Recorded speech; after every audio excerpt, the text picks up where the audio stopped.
Hello students, ఈ పేజీలో English మాట్లాడనివ్వండి. మొదట మనము ఇంగ్లీష్ మాట్లాడండి నేర్చుకున్నాం. స్పీక్ ఇంగ్లీష్ అని. ఇంగ్లీష్ మాట్లాడనివ్వండి. Let English be spoken.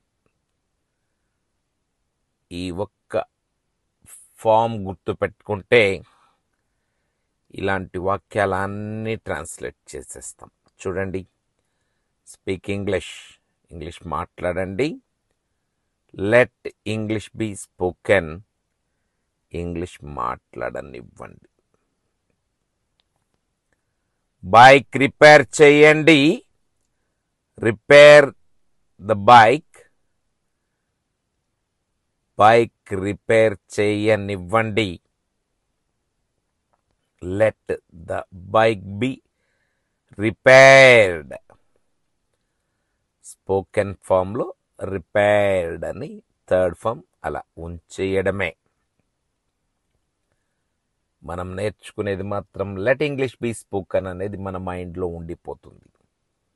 ఇంకేం మనం నేర్చుకోవాల్సిన అవసరమే లేదు. చూడండి, ఇక మీరే చేసేస్తారు, మీరే పలికేస్తారు. నాతో పాటు పలకండి. పాలు మరిగించండి. Boil milk. Let milk be boiled. Conduct or organise meeting. Let meeting be organised. Decorate hall. అలా వర్బ్ ప్లేస్లో వర్బ్ ఉంచడమే. స్పీక్ ఇంగ్లీష్ పైన decorate hall. Let hall be decorated. ప్రశ్నకు సమాధానం చెప్పండి. Answer the question. Let the question be answered. Serve the country. Let the country be served. దేశానికి సేవ చేయనివ్వండి. స్వీట్స్ పంపిణీ చేయండి. Super. Distribute the sweets. Sweets పంపిణీ చేయనివ్వండి. Let sweets be distributed.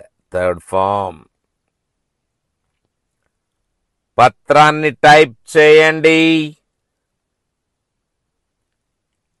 Type the paper.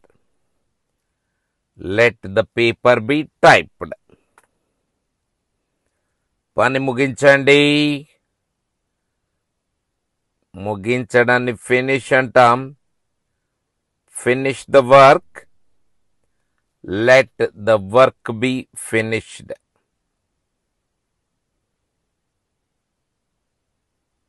మొక్కలు నాటండి.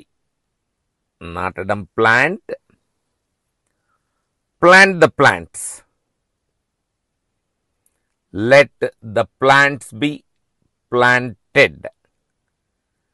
చూడండి, థర్డ్ ఫామ్ కు థర్డ్ ఫామ్, ఫస్ట్ ఫామ్ కు ఫస్ట్ ఫామ్. ఈమెయిల్ పంపండి. Send email. Let email be sent. Third form. ఇలా ఇంత ఈజీగా speak English. Let English be spoken గుర్తుంచుకుంటే చాలు.